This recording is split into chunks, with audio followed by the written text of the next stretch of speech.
Hello dear students, welcome to our channel educational goal. और आज हम वापस ग्रामर की जो हमारी सीरीज चल रही थी उसका अगला वीडियो लेकर आए हैं, जो कि एग्ज़ाम में जो अक्सर जो क्वेश्चन पूछे जाते हैं उन्हीं को हम इनमें शामिल कर रहे हैं। तो चलिए पहले हम फिल इन द ब्लैंक समझते हैं कि किसमें क्या आएगा और क्यों आएगा। तो देखिए पहला वाला, आई एम यूज्ड टू, और फिर खालिस्तान आ गया है एट नाइट। तो देखिए यूज्ड टू के बहुत सारे प्रयोग है। यूज्ड टू एक मॉडल है, लेकिन इसका एक खास प्रयोग है कि अगर सब्जेक्ट के बाद बी हेल्पिंग वर्ब आती है, जैसे इसमें एम आया है तो ये सब बी के ही रूप है। एज, एम, आर, वाज, वर, जो भी आप ये देखते हैं ये सब बी के ही रूप है, एक प्रेजेंट रूप है ये सारे। वो वाज, वर जो है वो कौन से स्वरूप हैं इसके, पास्ट के। तो मैं क्या बोल रहा हूँ कि अगर सब्जेक्ट के बाद अगर इज, एम, आर, वाज, वर आता है और फिर यूज्ड टू का प्रयोग होता है और उसके बाद जो वर्ब आएगी उसमें आईएनजी होता है। वो इसका प्रयोग कब किया जाता है? जब किसी व्यक्ति को कोई आदत होती है, जैसे यहाँ पर कि I am used to working at night, कि मुझे रात्रि में कार्य करने की आदत है। इस आदत को शो करने के लिए इस तरह का प्रयोग रहता है कि यूज्ड टू के बाद आईएनजी वाली फॉर्म ही आती है। तो यहाँ पर क्या आएगा? वर्किंग। लेकिन कब? जब आई के बाद इज, एम, आर, वाज, वर हो तब। नहीं तो आई यूज्ड टू फिर उसके बाद वर्क आता है, लेकिन आई एम लग गया है यानी कि अब वर्किंग आएगा। ठीक है, तो ये आदत वाली बात है। अगले क्वेश्चन पर हम आते हैं। अगला क्वेश्चन है हमारा, his friend died of cholera. देखिए उसका दोस्त मर गया कोलेरा से। तो बीमारी से जब कोई मरता है तो उसमें ऑफ आता है, इसमें ज़्यादा कुछ सोचने की जरूरत नहीं है। नियम है कि अगर कोई व्यक्ति बीमारी से मरता है, कैंसर हो गया, मलेरिया हो गया, जो भी बीमारी इधर आ जाए इसमें आप फिर क्या लिखेंगे? उसमें ऑफ लिखेंगे। तो his friend died of cholera. आगे बढ़ते हैं। शी विल कम, वो आएगी। फिर खालिस्तान गया है, शी इज इनवाइटेड। तो इसका अर्थ होता है कि वो आएगी यदि उसे बुलाया जाता है। तो शी इज इनवाइटेड, ये पीछे जो सेंटेंस आप देख रहे हैं ये पैसिव वॉइस का, शी इज इनवाइटेड। तो हम अगर कहें कि if she is invited she will come, कि यदि उसे बुलाया जाता है तो वो आएगी। तो इसमें इफ आएगा, इसमें कुछ सोचने वाली बात नहीं है ज़्यादा, इसमें आप आसानी से क्या कर सकते हैं? इफ। आगे बढ़ते हैं हम। अगला जो क्वेश्चन है वो नो सुनर देन के प्रयोग से। आप सभी जानते हैं कि इंग्लिश में नो सुनर देन का प्रयोग होता है, जो हमारी ग्रामर में शामिल है चीज़ें। तो देखिए आप सामने देख रहे हैं no sooner did the thief see the ran see the police, कि जैसे ही चोर ने पुलिस को देखा उसके बाद वो भाग गया। तो नो सुनर तो आ गया। अब यहाँ खालिस्तान किसके लिए बचा है? देन के लिए। तो नो सुनर और देन का प्रयोग साथ में होता है, तो इसमें ज़्यादा कुछ सोचना नहीं, आपको देन लिख देना है। ठीक है, आगे बढ़ते हैं हम। I want A pencil, have you. देखिए मुझे एक पेंसिल चाहिए, क्या तुम्हारे पास है? तो पीछे प्रश्न पूछा है। प्रश्न पूछा है ना कि इंट्रोगेटिव सेंटेंस, और इंट्रोगेटिव सेंटेंस में क्या आता है? एनी आता है। ये हमारा नियम है कि जो अफर्मेटिव सेंटेंस होते हैं या फिर ऐसे क्वेश्चन होते हैं जिनमें आप रिक्वेस्ट कर रहे हैं तो उनमें तो सम आता है, लेकिन जो नेगेटिव सेंटेंस होते हैं और इंट्रोगेटिव सेंटेंस होते हैं उनमें क्या आता है? एनी आता है। तो इसमें आप क्या लिख देंगे? एन लिख देंगे, हैव यू एनी। आगे बढ़ते हैं। अब ये डू एज डायरेक्टेड के क्वेश्चन है। तो पहला क्वेश्चन है, I had a book, change into negative. देखिए पहले तो हमें गौर करना पड़ेगा, आई के बाद जो हेड है वो क्या है? हेड जो है वो हैव की सेकंड फॉर्म है। हैव की सेकंड फॉर्म। सेकंड फॉर्म किस में आती है? पास्ट इंडेफिनिट टेंस में आती है। तो यानी कि ये पास्ट इंडेफिनिट टेंस का सेंटेंस है और हमें इसका नेगेटिव बनाना है। तो पास्ट इंडेफिनिट में हेल्पिंग वर्ब हमें मिली है नेगेटिव बनाने के लिए, डिड। क्या मिली है? डिड। तो क्या बन जाएगा हमारा? बन जाएगा कि I did not have a book. देखिए क्या किया है मैंने, पहले तो मैंने आई लिख दिया सब्जेक्ट हमारा, फिर मैंने हेल्पिंग वर्ब लिखी है डिड, और मुझे नेगेटिव बनाना तो did not, I did not. उसके बाद जो हमारी ये हेड, जो हमारी मेन वर्ब है इसमें, इसकी मुझे फर्स्ट फॉर्म लिखनी पड़ेगी, तो मैंने लिखा हैव। तो बस इस तरह से आपका बन गया, I did not have a book, कि मेरे पास एक पुस्तक थी, तो अब हम कह रहे हैं कि मेरे पास एक पुस्तक नहीं थी। आगे देखते हैं, you know him change into passive voice. देखिए पैसिव वॉइस में मैंने इससे पहले वाले वीडियो में भी आपको बताया कि 3 चीज़ों का रोल है। एक तो हेल्पिंग वर्ब का, एक सब्जेक्ट में यानी कि ऑब्जेक्ट को आप जब सब्जेक्ट की जगह स्थान पर लिखते हैं तो उसको ध्यान रखना है, और तीसरा वर्ब की थर्ड फॉर्म। तो देखिए पहले तो हमें टेंस में जाना पड़ेगा कि ये है क्या। यू नो हिम, तुम उसे जानते हो, प्रेजेंट इंडेफिनिट का है, यानी कि हमारे पास हेल्पिंग वर्ब क्या हो गई, इज एम आर, ठीक है, इज एम आर, हालांकि इनमें से एक यूज करेंगे हम। हमारे पास ऑब्जेक्ट है हिम, अब हिम तो ऑब्जेक्ट है, इसको जब सब्जेक्ट बनाकर लिखेंगे तो ये हो जाएगा ही, क्या हो जाएगा, ही। अब ही के साथ क्या जाएगा, इज, ही इज। अब नो, नो यानी जानना, इसकी थर्ड फॉर्म क्या होती है, known, K N O W N, he is known. अब उसके बाद आप बाय मत लिखें, क्योंकि जो बाय जो है, बी वाई, ये जो प्रीपोजिशन है, ये नो जो वर्ब है उसके साथ ये सूट नहीं होता है। इंग्लिश में नियम है कि नो के साथ बाय नहीं आता है। तो फिर क्या लिखेंगे आप, टू। नो के साथ हमेशा क्या आता है, टू। ये इसीलिए एग्जाम में पूछा है कि इसमें बच्चे ये मतलब इसमें डाउट में आ जाएंगे और वो क्या लिख देंगे, बाय लिख देंगे।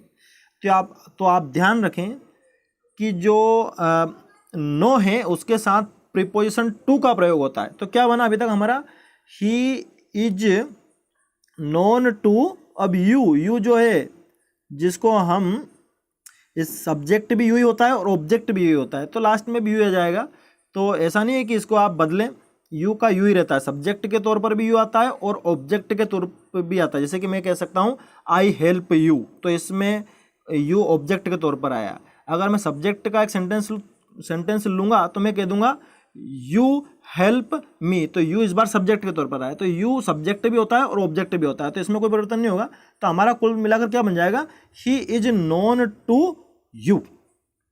आप समझ गए होंगे। आप नो के साथ आप क्या यूज करेंगे, प्रीपोजिशन टू का, बाय नहीं करेंगे, ठीक है। आगे हम बढ़ते हैं। अगला क्या है, some people are rich they are not happy. कुछ लोग अमीर हैं, वे खुश नहीं हैं। देखिए सीधी सी बात है, इसमें कंट्रास्ट है, विरोध है, मतलब लोग अमीर तो है लेकिन खुश नहीं है, तो बट का यूज करना है, बट का यूज बीच में हो जाएगा। तो सिंपली आप कह सकते हैं कि some people are rich but they are not happy, यानी कि बीच में आपको एक सेंटेंस खत्म होने के बाद आपको क्या लगा देना है, आपको लगा देना है बट, और फिर पूरा दूसरा सेंटेंस आप लिख देंगे, इसमें कोई दिक्कत नहीं है। आगे बढ़ते हैं।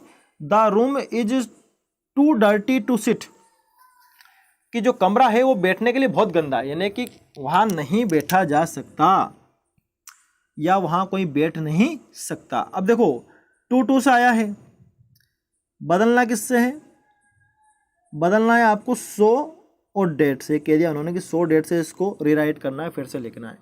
तो देखिए नियम क्या होता है, पहली बात तो जो टू आया उसकी जगह पर सो आएगा, तो हम बनाएंगे इसका द रूम, इसमें हम कह देंगे the room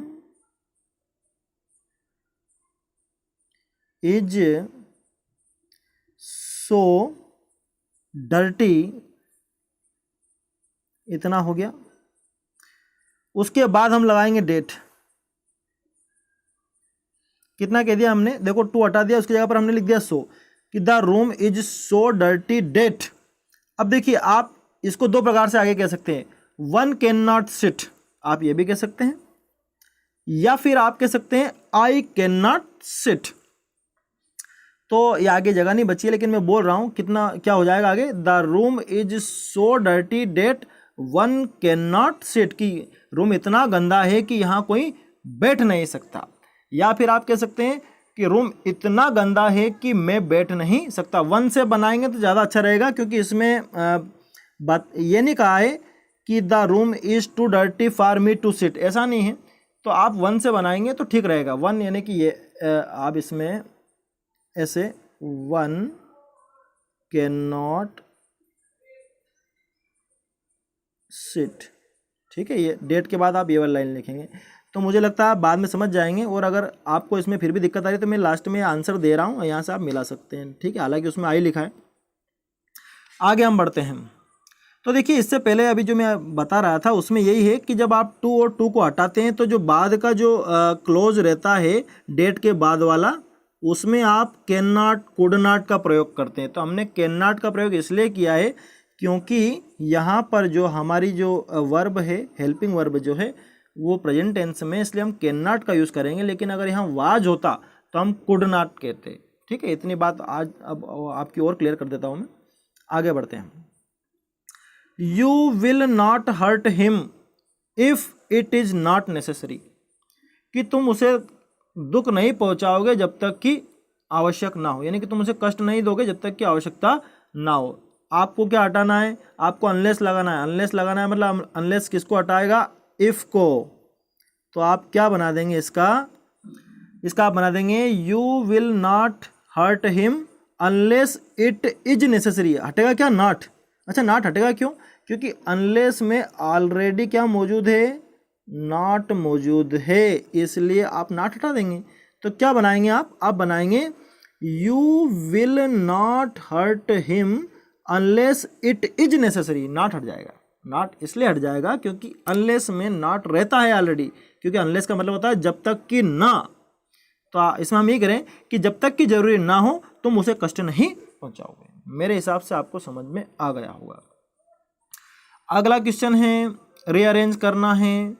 is a house she wife, तो बहुत आसान है। तो she is a house wife, तो क्या बन जाएगा? She is a house wife, ठीक है।